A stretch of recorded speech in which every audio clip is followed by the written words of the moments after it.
Jamaica is known for music, beaches, and big names, but some of the strongest power on the island is not held by adults. It is held by young people. Some are still in school. Some are already running companies. Some are tied to music and major family businesses that shape the country. Their names open doors.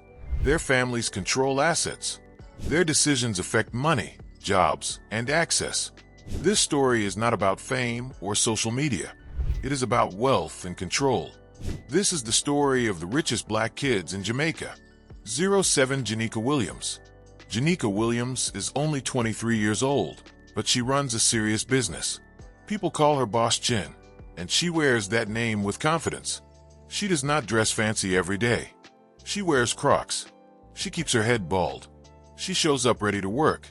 Janika started Chin Company Limited with just 5,000 Jamaican dollars. She went downtown, saw an opportunity, and took it. She bought simple household items and sold them online. People kept buying. Then people started asking for more things. She listened and added more products. Her company now sells bathroom items, household goods, and beauty products. Chin Company Limited supports about 7,000 vendors across Jamaica. She has a warehouse in Portmore and a store in Halfway Tree. She also works with 22 international distributors. Janika ships containers, runs delivery contracts, does real estate, and even owns part of a gaming company. None of this came from family wealth. Her mother sold scrap metal and drove trucks to survive. Janika learned hustle early. As a student, she sold snacks and small items at school. Teachers took her things away because she was always selling. She saved lunch money. She reinvested everything. After school, she worked one job, got paid, and used that money to buy 5 mats. She sold each mat for more than double the price. That moment changed everything. She lived in one small room that worked as her bedroom, office, and storage space. Some nights she barely had space to sleep, but she kept going. Even at only 21 years old, she bought her first property. 06 Rihanna Sutherland. Rihanna Sutherland, the daughter of dancehall star Pac. Rihanna was born around 2009, and she grew up in the public eye without asking for it. People know her because her father shares moments from their life together. Graduation days, smiles, family time, simple things that fans love to see. Popcorn often calls her his princess, and he says she is one of his biggest motivations to work harder and take music seriously. Rihanna does not run a business. She does not have a public job. She does not have a listed net worth. Her power is different. She represents legacy. She is connected to one of Jamaica's biggest music names. That connection brings attention, opportunity, and protection. Artists, fans, and celebrities comment on her photos and celebrate her milestones. She stays mostly private, and that is important. Not every rich kid needs to be loud. Some influence comes from simply being who you are and where you come from. Rihanna's future is open. She can choose music, business, school, or something else completely. Right now, she lives as a normal child with an extraordinary last name. That alone places her in rooms most people never enter. In Jamaica, that kind of access matters. 5 Usain Bolt's children. Next up, it belongs to the children of Usain Bolt. Olympia Lightning Bolt, Thunderbolt, and St. Leo Bolt. Their names alone already carry weight. Usain Bolt is the fastest man in history and one of Jamaica's biggest global icons. His net worth is estimated around $90 million from running, endorsements, and business deals. His children are still very young, but they are born into legacy, wealth, and global recognition. Olympia was born in May 2020. The twin boys were born in May 2021. From birth, they became part of national pride. The Prime Minister even announced Olympia's arrival. Their parents keep their lives mostly joyful and private, sharing moments but protecting them. Usain Bolt has said many times that he will support whatever path his children choose. Sports is not forced. Support is the main rule. These children do not own businesses. They do not make deals. Yet, but they stand on a foundation built by history. Education, opportunity, and security are already in place. They represent the future of a name that already changed the world. for Lickle Vibes and Lickle Laddie Lickle. Vibes and Lickle Laddie are the sons of Vibes Cartel. They grew up around dancehall music and studio sessions. Music was part of their daily life from a young age.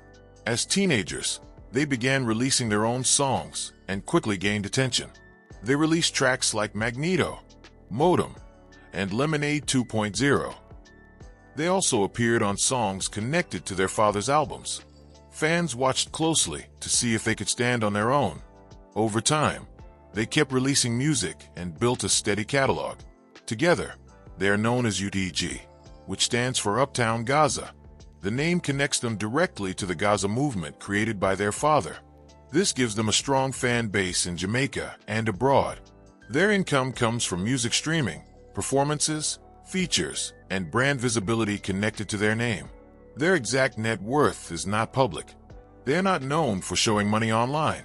They are mainly known as young artists building careers inside dancehall while carrying a major family legacy. 3. Butch Stewart. The grandchildren of Gordon Butch Stewart are another group tied to major wealth. Butch Stewart was the founder of Sandals Resorts International. He built one of the largest hospitality companies in the Caribbean. When he died in 2021, he left behind a large family. He had 12 grandchildren named Aston, Sloan, Camden, Penelope Sky, Isla, Finley, Max, Ben, Zach, Sophie, Annie, and Emma. He also had 4 great-grandchildren named Jackson, Riley, Emmy, and Willow. The Sandals Company continues to operate across multiple islands. Adam Stewart, his son, now serves as chairman. The family remains connected to the business. These grandchildren are growing up with access to global travel, private education, and a company that earns billions through Caribbean tourism. They are not public figures and do not appear often in media. Their wealth is connected to inheritance and long-term family ownership, rather than personal businesses or public careers. 2. Lavavian Balin de Marquez. Lavavian Balin de Marquez built his wealth through business, not inheritance. He is the managing director of Big Bio Foods and Snacks Limited, a Jamaican snack company he officially formed at age 18. The business grew out of a small cupcake venture he started while still in high school. The idea began in Clarendon, where he noticed friends selling cupcakes at school. With about $2,000 and no formal baking experience, he bought cake mix, followed the instructions on the box, and began selling cupcakes to classmates. Demand grew quickly, and he realized people enjoyed receiving something they looked forward to each week. After graduating, he moved to Kingston to continue selling, this time targeting offices and small businesses. He walked into workplaces, asked employees if they wanted to place orders, wrote down quantities, and returned later in the week to deliver. This routine continued for several years. The business operated under the name Kraft Cupcakes until 2021. By 2023, he secured a co-working space in Ligony, St. Andrew, where he sold products after baking at home and transporting them himself. Over time, he realized cupcakes were difficult to scale. Shelf life was short, and supermarkets already had in-house bakeries. The revenue was limited, and growth was slow. He began researching shelf-stable products that could be mass-produced. Bagels were tested first, but customer response was weak. He then shifted focus to snacks, specifically seasoned popcorn. Early feedback was negative, and he repeatedly adjusted recipes. It took more than 90 recipe changes before customers responded positively. That breakthrough led to the full pivot into baked bio foods and snacks. The company now produces seasoned popcorn in chili lime and sweet and spicy barbecue flavors. The products are entering high-low supermarkets and Blaze gas stations in Jamaica, with additional outlets handled through distributors. Regionally, Baked Bio has secured distribution in the Dominican Republic, Dominica, and Belize. Balin de Marquez leased a building for manufacturing and is outfitting it with equipment to operate as a factory. He employs staff and manages production, branding, and distribution himself. The business is his primary source of income. While still expanding, he already controls a growing Caribbean snack brand built from personal savings, persistence, and direct sales experience. 1. Sydney Burrell. Sydney Burrell is the daughter of international reggae artist Orville "Shaggy" Burrell and his wife Rebecca Burrell. She was born around 2005 and is Shaggy's eldest daughter. She has twin younger sisters named Kelsey and Madison, who were born in 2008, and older brothers named Richard and Tyler. She lives mainly in Broward County, Florida, where her father owns a home. Growing up, she was exposed to music, travel, and public life through her father's career, but she was not pushed into the entertainment industry. Shaggy has often spoken about being very involved in her life, despite his busy schedule. Sydney has appeared with her father at public events, including award shows like the Grammy Awards and charity hospital visits connected to Shaggy's work with children's hospitals. Shaggy has shared birthday posts for her on social media, often referring to her as his first daughter and expressing pride in her growth. She does not operate a business and is not publicly involved in music, acting, or brand promotion. She keeps a low public profile and does not actively seek media attention. Most public awareness of her comes from her father's appearances and occasional family photos. Her personal net worth is not publicly known. Her lifestyle is supported by family wealth created through Shaggy's long music career, international success, and business ventures.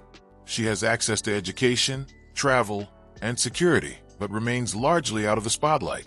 Sydney Burrell is known mainly as a celebrity child who maintains privacy rather than pursuing fame. Jamaica's richest kids are proof that power and influence are no longer just for adults. From music heirs to teen entrepreneurs and family legacies, they are quietly shaping the future of the island. The stories of these young people show how wealth and opportunity can start early. If you found this surprising, let us know in the comments. Don't forget to like, share, and subscribe to stay updated on more stories about Jamaica's young power players.